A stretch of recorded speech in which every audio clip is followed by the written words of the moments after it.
itu juga menyinggung masalah sekarang itu kan penegakan hukum semakin parah.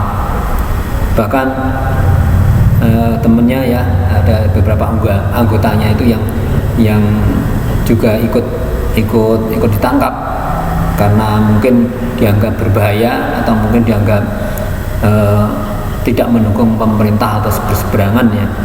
Nah itu kemungkinan, bahkan masalah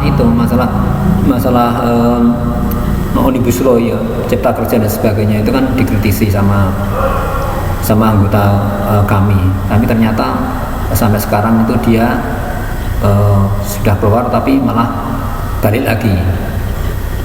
Nah, ditangkap lagi maksudnya. Nah, itulah masa-masa sekarang itu dinilai sama Bapak Gatot Nurmantio itu semakin parah dibanding dengan masa Orde Baru saat Pak Harto.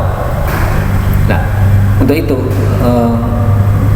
di bagian di masyarakat bawah ya, di masyarakat bawah sampai saat ini masih merasa tentang susahnya mencari pekerjaan, susahnya hidup untuk makan harian, dia masih susah.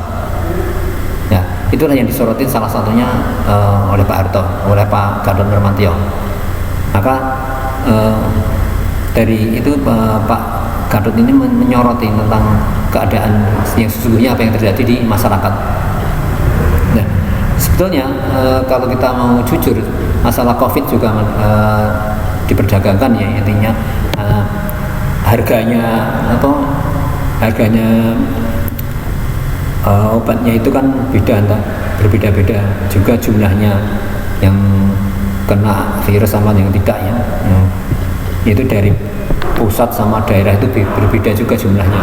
Nah, mungkin datanya kurang komplit atau gimana, ternyata setelah sampai ke pusat itu jumlah sama yang di daerah itu beda. Begitu. Assalamualaikum warahmatullahi wabarakatuh.